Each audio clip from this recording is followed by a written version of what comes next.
जय गुरु जी, शुक्राना गुरु जी। आज हम योगी गौतमिक बुक का चैप्टर 13 का पार्ट 2 पढ़ने जा रहे हैं। विंद्रित संत पार्ट 2। तो वही तुम्हारी गुफा है। योगी राज ने ज्ञान जगा देने वाली एक ऐसी दृष्टि मुझ पर डाली कि मैं उसे आज तक नहीं भूल पाया। वही तुम्हारा पावन पर्वत है। वही तुम्हें ईश्वर की प्राप्ति होगी। उनके इन सरल शब्दों ने हिमालय के लिए मेरे मन में बैठी तीव्र आसक्ति एक पल में समाप्त कर दी।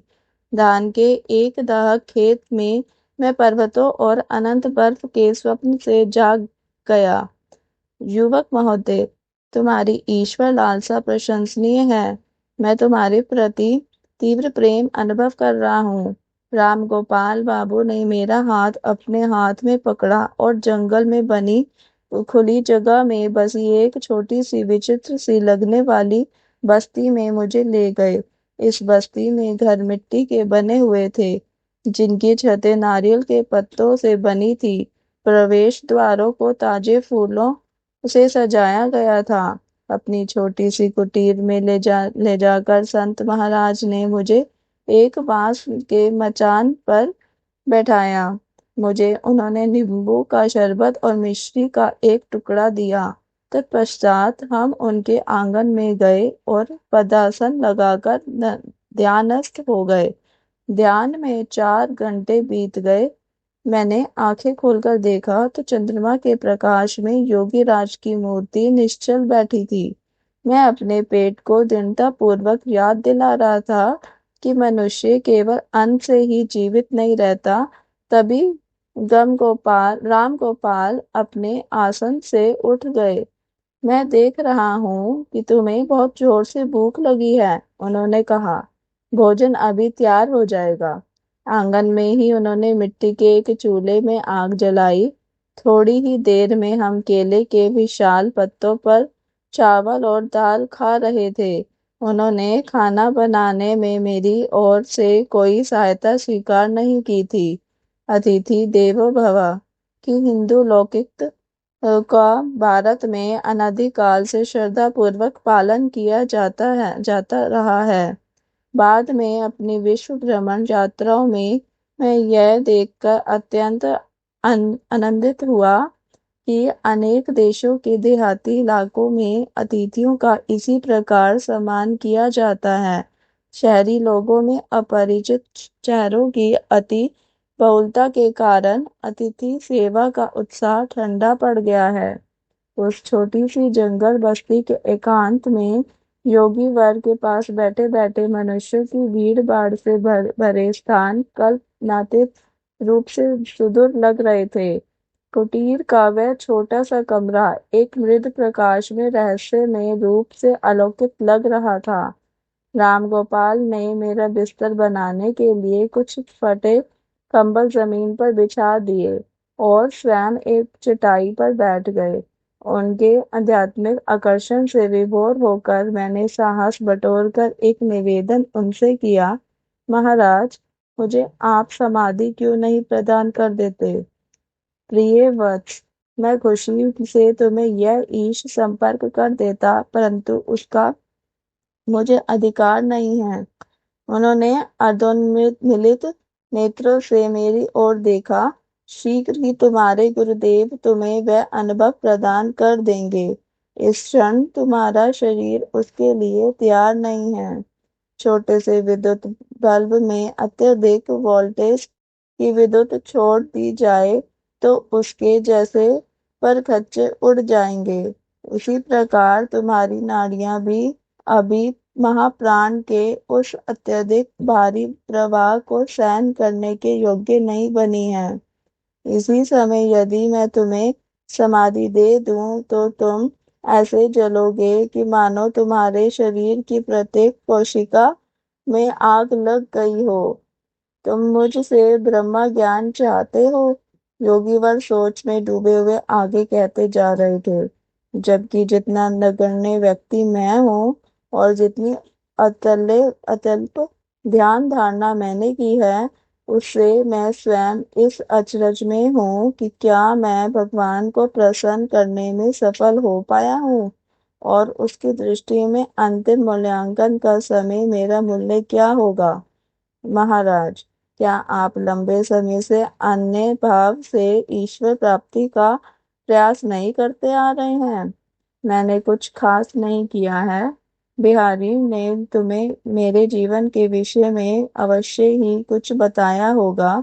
20 साल तक मैं एक निर्जन गुफा में प्रतिदिन 12 घंटे ध्यान करता था। फिर मैं उससे भी अधिक दुर्गम क्षेत्र में एक गुफा में जाकर 25 साल तक रहा। वहां मैं प्रतिदिन 20 घंटे यौगिक ध्यान में लीन रहता था। मुझे निद्रा की आवश्यकता नहीं थी, क्योंकि मैं सदा ईश्वर के साथ ही रहता था। निद्रा की साधारण अवचेतन अवस्था की आंशिक शांति से मेरे शरीर को जितना विश्राम मिलता, उससे कहीं अधिक समाधि की अधिचेतन अवस्था की पूर्ण शांति में मिलता था। निद्रावस्था में मांसपेशियों को विश्राम मिलता है, परंतु हृदय, फेफड़े और रक्त संचारण प्रणाली निरंतर कार्यरत रहती है। उन्हें कोई विश्राम नहीं मिलता। अधिचेतन अवस्था में सभी आंतरिक अवयव भी महाप्राण की शक्ति से आवेशित होकर निष्क्रिय जीवंतता की अवस्था में स्थिर रहते हैं। ऐसी अवस्थाओं के कारण वर्षों से निद्रा मेरे लिए आवश्यक हो गई है। फिर उन्होंने कहा, एक समय आएगा जब तुम्हें भी निद्रा की आवश्यकता नहीं रहेगी। हे भगवान, आप इतने लंबे समय से इतनी अधिक ध्यान धारणा करते आ रहे हैं, और अभी भी आपको निश्चित पता नहीं कि आपने प्रभु को प्रसन्न कर दिया है या नहीं।